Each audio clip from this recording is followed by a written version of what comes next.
back, relax, and maybe get yourself a snack. Me and you gonna have a little chat about books. Hey guys! So I am here today to talk to you about some more of the SPFBO entries that I read for this year's competition.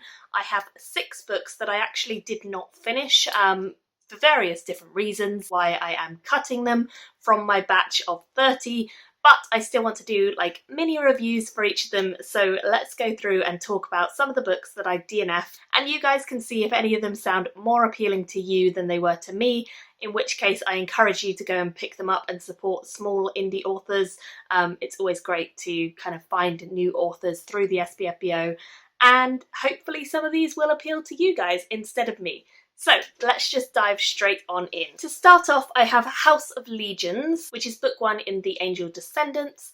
This book really didn't work for me right from the very beginning, although it has a concept of angels behind it, and demons presumably too.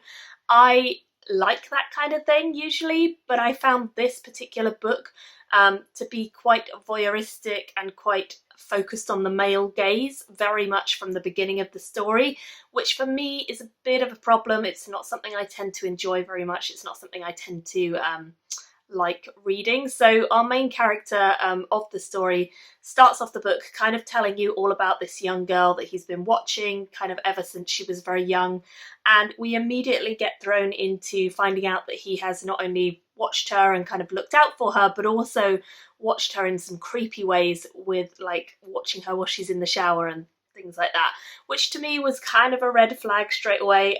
Obviously this character is meant to be this way, and presumably it's a big part of the story, kind of his obsession with this young girl. But for me, I really didn't enjoy that, and I really don't enjoy that as a concept and as a kind of idea. For a reader, personally being female, it just icks me out when there's a guy just kind of obsessing over someone. I think if you like things like You, the TV show on Netflix, where it is all kind of about like stalking people and, you know, following their lives from afar and being a bit obsessed and that kind of thing, maybe you'll enjoy this far more than I did if you can go past that.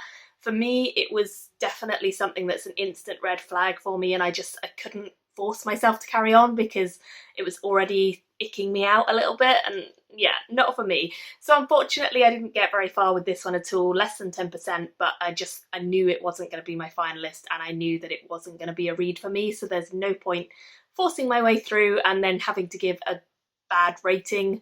When I DNF books, I actually don't rate them. I just leave my review on Goodreads unrated on the kind of rating scale, because I don't feel like it's fair for me to rate the book if I never finished it, but I also don't want people to think I loved it if I just, you know, don't give a review. So I tend to give a review of my personal thoughts up to the point that I got to, and then leave it at that. The next one I read is Dragon's Fire, and I actually got halfway through this book before I DNF'd it because I personally love dragons. I love stories about dragons, and so putting this one down was a little bit of a struggle because I constantly wanted to see the dragon, and the dragon is my favourite part of this whole book. If you look at the cover, you can see it's a pretty epic dragon, pretty scary, and dragons are definitely the bad guys in this world. It's a very Lord of the Rings inspired fantasy. I would say there's a lot that I could recognise from Tolkien's style kind of woven in and inspired in this story. We follow a group of different people all over the world, all sorts of different races, classic races like dwarves and elves, that sort of thing, and they are all kind of under threat from this dragon who has moved into a town not too far away and is kind of sending out people to attack different regions and take over and spread fear and distrust. So there's a lot to like about this book, but there's also a lot that is very familiar to me, stuff that I've definitely seen done to death 1,000 times. So it's fun, and if you like Tolkien style stuff, I think you might very much like this book. But for me, it just didn't feel original enough. It didn't feel like there was enough new stuff, enough new content to really grip me.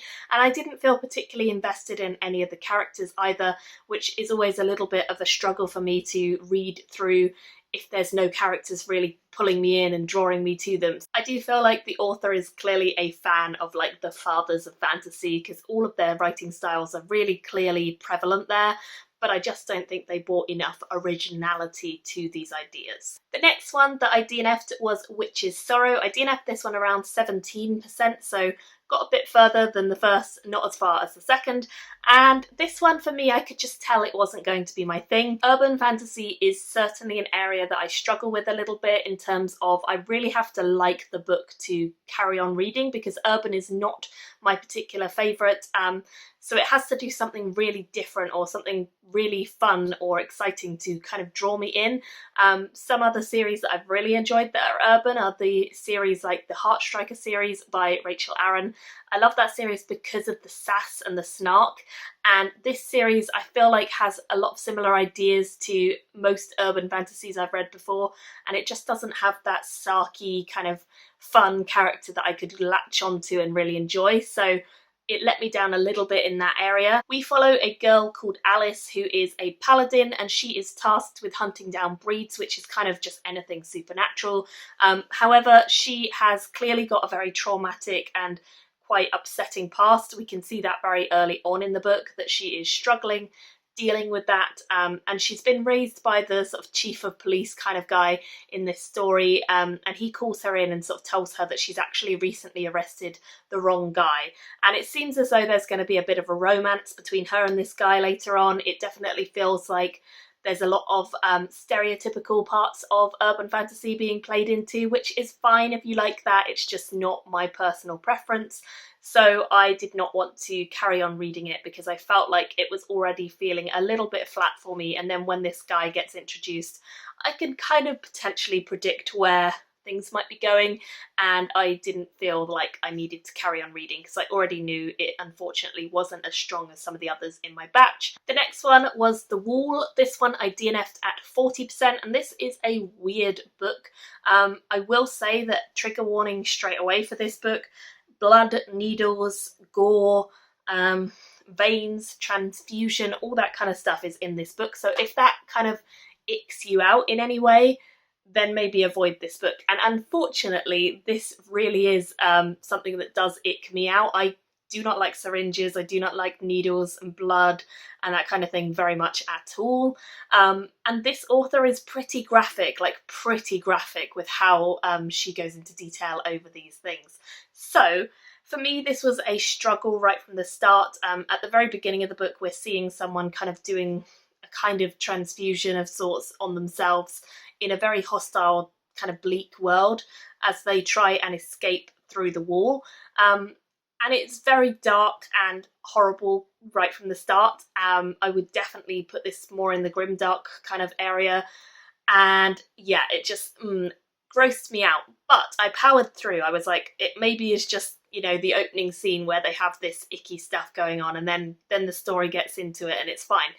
No, the story does get going, but there's still a lot more of that to come. So by 40% I was done. I was feeling a little bit physically sick, to be honest, and I did not want to continue reading for that reason. It's also a bit of a weird book because it has sort of two timelines, which is 2016 English referendum, Brexit, all of that stuff is going on, and we're flashing back to people at the polling stations going and putting in their votes. And then we also have post-Brexit, which is like a very derelict, bleak landscape.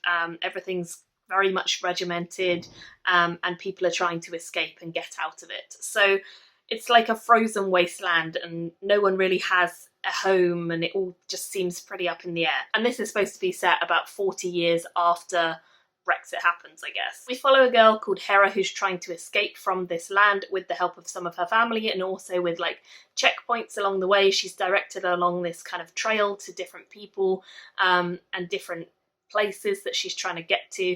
It's a weird story. It has interesting concepts. It just completely grossed me out and I couldn't deal with carrying on. And also the politics side of it was a weird twist for me. It didn't feel like a natural twist. It felt like it was kind of shoehorning fantasy into a political story, and I didn't quite get where the messages were going. So it seemed like it was a bit of a clash of ideas, and I personally couldn't get past the ickiness to see if the ideas played out or not. I gave up at 40% and yeah, didn't end up finishing this. Next up, I had another one which I DNF'd around 20%, and this was Frey. For me, unfortunately, this book felt really underdeveloped. We follow a character called Frey who for some reason is unable to do magic, and she's living in this tiny little town, kind of trying to find out more about her past and why she can't do magic. Really didn't like Frey as a character. I found that she was basically just a crushing teen who would have a crush on anyone and didn't really seem particularly picky, didn't seem like a very fleshed out or developed character in my mind. She felt quite lacking in personality and just generally didn't feel like a real person would.